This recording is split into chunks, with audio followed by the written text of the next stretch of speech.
इनका नाम है समर्पण। समर्पण भाव से ही चले गए हैं, कुछ लोग नए आ गए हैं, तो ये परिवार में आते रहते हैं, जाते रहते हैं और आगे भी जुड़ने वाले हैं। ठीक। संस्था रुड़की की एक प्रतिष्ठित संस्था है और मैं समझता हूँ कि लगातार 25 वर्षों से सेवा कार्य कर रही है और संस्था का उद्देश्य और लक्ष्य यही होना चाहिए कि वो सेवा करें और शहर में जो भी कार्यक्रम उसमें प्रतिभाग करें।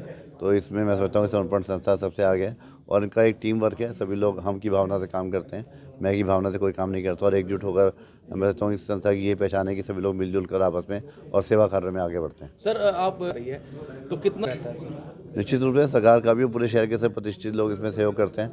इनका कमर्शियल हो, चाहे मेडिकल कैंप हो, चाहे ब्लड डोनेशन कैंप हो, और जैसे आपदा के समय में कोरोना में भी इन्होंने बहुत काम किया। जैसे कोई भी आपदा अगर आती है, बरसात में भी लोगों को परेशानी आई, जो ओलावृष्टि हुई उसमें घर घर जाए खाना बांटा गया। तो इस तरह के कई कार्य हैं जो आपदा के समय में करे जाते हैं। तो लगातार सबका सहयोग से ही काम होता है और संपर्क और सहयोग जो इनका मेन जो मूल मंत्र है उस पर काम करते हैं और सभी का सहयोग मिलता रहेगा। और सरकार से भी जब आवश्यकता पड़ेगी तो सरकार से भी सहयोग करेंगे। सरकार का प्रतिनिधि हम करते हैं, हम हमेशा सहयोग करते हैं, चाहे विधायक निधि से हो चाहे पर्सल हो, हमेशा सहयोग रहता है इस संस्था का और संस्था आगे बढ़ती रहे। आज इन्होंने कार्यकारिणी का विस्तार किया, कार्यकारिणी की घोषणा करी, तो मैं सभी नए पदाधिकारियों को बधाई और शुभकामनाएं देता हूँ कि सही काम करते रहें और सेवा को आगे बढ़ाएं। सेवा ही संगठन है। सर 22 नगर को सजाने की बात कर रहे हैं कुछ? नगर रेंज पूरा भारतवर्ष जो है इस कार्यक्रम को एक ऐतिहासिक रूप में और एक भव्य रूप में मना रहा है। मैं कहता हूँ कि विदेश में भी जो हमारे हिंदू भाई हैं, जो हमारे देश के वासी हैं, उस कार्यक्रम को करेंगे। और 22 जनवरी का दिन एक ऐतिहासिक दिन है और एक सुनहरे अक्षरों में ये दिन लिखा जाएगा। दीपावली की तरह इसको मनाया जाएगा। घर घर जाकर अक्षत वितरण हो रहा है और 22 जनवरी के दिन पूरा शहर में शोभा यात्रा निकाली जाएगी और जगह जगह राम के भजन होंगे, प्रसाद वितरण होगा और कई भव्य कार्यक्रम होंगे और दीपों से जो है शहर पूरा सजाया जाएगा। सब जो है कहीं ना कहीं किसी न किसी संगठन से पहले से ही, बचपन से ही कार्य करते रहे थे। तो एक संगठन अपना बनाने की बात हुई थी। जितने भी आज यहाँ सब खड़े हैं ये सब वही लोग हैं और इसको एक समर्पण देके एक नया संगठन बनाया गया था आज 98 में। उसमें से कुछ लोग जो है चले गए हैं, कुछ लोग नए आ गए हैं, तो ये परिवार में आते रहते हैं, जाते रहते हैं। कुछ की जो है डेथ भी हो गई हैं और नए भी जुड़ रहे हैं। सन 98 से काम कर रहे हैं हम इस फील्ड में और प्रेरणा तो कहीं ना कहीं से मिल ही जाती है। ये कितने वर्ष का कार्यकाल है और क्या कहना चाहेंगे चैनल के माध्यम से? देखिए, हमारे संविधान जो है, हमारी संस्था का संविधान है, उसके अनुसार 3 वर्ष का कार्यकाल दिया जाता है एक कार्यकारिणी को। तो 3 वर्ष पूरे हो गए थे, अब नई कार्यकारिणी का आज यहाँ घोषणा कर दी गई है। ठीक है, कितने पदाधिकारी नए जोड़े गए हैं संस्था में आज? देखिए, पदाधिकारी जो है, जो हमारे पुराने पदाधिकारी थे और जो नए मेंबर बने थे उनको भी कुछ पदाधिकारी बनाया गया है। तो लगभग ये हमारे 100 मेंबर थे, उनमें से सभी को तो पदाधिकारी नया बनाया जा सकता क्योंकि प्रोटोकॉल होते हैं। ज़्यादा से ज़्यादा लोगों को पदाधिकारी बना के समायोजित किया गया है। अच्छा, समर्पण कब से लगातार काम करती है? कितने वर्ष हो चुके हैं आज समर्पण? देखिए, समर्पण 98 से काम कर रही है। हाँ। और जो रजिस्ट्रेशन, मतलब काम तो बहुत पहले से कर रही थी। जो हमारी रजिस्टर्ड हुई थी वो 98 में हुई थी और लगातार रिन्यूअल होता रहता है और संस्था आगे बढ़ती रहती है। अच्छा, लगातार परिवार बढ़ता जा रहा है समर्पण का। जी। अब तक कितने लोग अब बन चुके हैं आपके सदस्य और पदाधिकारी? देखिए, जो हमारी मेन कार्यकारिणी लगभग 110 से करीब हो गई है, लेकिन सहयोगी और बहुत लोग ऐसे हैं, सपोर्टर हैं हमारे, तो हज़ारों की संख्या में है, जिसकी वजह से हमें धन बल की कमी नहीं होती कुछ भी कार्य करने के लिए। समर्पण ऐसा आप नया क्या करने जाएंगे जिससे कि कुछ अलग हो? देखिए, नया तो सब कुछ नया ही होता है, लेकिन समर्पण के पास जो भी कार्य हैं वो हर वर्ष किसी न किसी रूप में बढ़ जाते हैं। इस वर्ष जैसे महामारी के रूप में हमारे सामने अभी पिछले 3 महीने में तो डेंगू जैसा शैतान आया था, डेंगू जैसा रुड़की के अंदर लगभग जो है हज़ारों यूनिट हमारे कार्यकर्ताओं ने खुद और अपने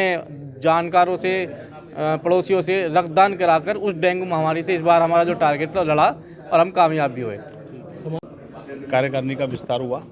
98 से समर्पण संस्था का गठन हुआ था और एक कारवां के रूप में ये लगातार 25 वर्षों से चला आ रही है और इसमें आज एक कार्यकारिणी का दोबारा से गठन हुआ क्योंकि एक नियम है कि 3 वर्षों के बाद दोबारा से एक गठन होता है। अगर कोई 2 व्यक्ति चुनाव लड़ना चाहे तो चुनाव के माध्यम से, सर्वसम्मति से हो तो सर्वसम्मति से। तो सभी की सहमति थी कि नरेश जी अध्यक्ष रहें और टीम उसी तरह से कार्य करे और बड़ा ही सुंदर कार्य समिति करती है। जैसा कि इनका नाम है समर्पण, समर्पण भाव से ही ये कार्य करती है और बहुत सुंदर कार्य करने जा रही है। 23 मार्च को शहीद आजम भगत सिंह जी जो हमारे हैं उनकी पुण्यतिथि पे रक्तदान शिविर और वृक्ष पौधारोपण कार्य। देखिए, समर्पण जन कल्याण समिति जो है पिछले 25 वर्षों से रुड़की में सामाजिक कार्य कर रही है।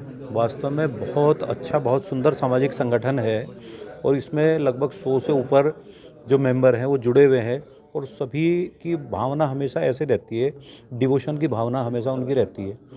जो भी व्यक्ति इसमें कार्य कर रहा है वो हमेशा दूसरे के लिए ऐसे कार्य कर रहा है कि जैसे वो अपने घर के लिए, घर के व्यक्ति के लिए कार्य करता है। वास्तव में ये संगठन जो है सभी सामाजिक कार्य कर रहा है, जिसमें आप पर्यावरण के लिए भी देख सकते हैं, ब्लड कैंप के रूप में भी देख सकते हैं, या मेडिकल कैंप जो लगाते हैं उसका भी। ये हर क्षेत्र में कोशिश करते हैं कि हर क्षेत्र में कहीं ना कहीं जहाँ भी समाज को संगठन की आवश्यकता है वहाँ सब खड़े रहते हैं। आज जो ये प्रेस कॉन्फ्रेंस रखी गई थी, क्योंकि 3 साल का समर्पण जन कल्याण समिति का कार्यकाल रहता है, तो वो कार्यकाल समाप्त हो गया था।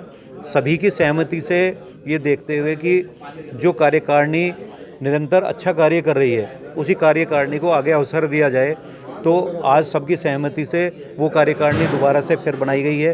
कुछ लोग ऐसे थे जो संस्था को सहयोग कर रहे थे, कई साल से सहयोग कर रहे थे, तो उन्हें भी बीच में पदाधिकारी के रूप में उन्हें लिया गया है। क्योंकि संगठन कितना भी बड़ा हो जाए, क्योंकि समाज इतना बड़ा है, जितना बड़ा संगठन होगा उतना ज़्यादा कार्य होगा। और आज जिन लोगों को पदाधिकारी बनाया गया है, मैं उन सभी को बहुत बहुत शुभकामनाएं भी देता हूं और उनसे ये प्रार्थना भी करता हूं, ईश्वर से भी प्रार्थना करता हूं कि ये संगठन इसी प्रकार समाज के काम आता रहे और समाज के कार्य में ऐसे ही लगा रहे। राम मंदिर को लेकर क्या? देखिए, 22 तारीख को वास्तव में दीपावली का जैसा आपको माहौल है, दीपावली से भी अच्छा माहौल आपको देखने को मिलेगा।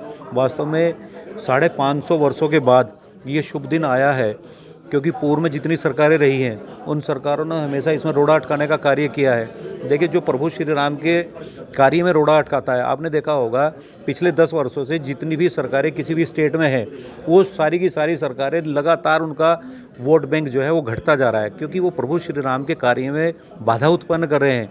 तो ऐसा नहीं है कि प्रभु कुछ देख नहीं रहे, और जो कार्य जो माननीय मोदी जी कर रहे हैं वास्तव में धर्म का कार्य कर रहे हैं। और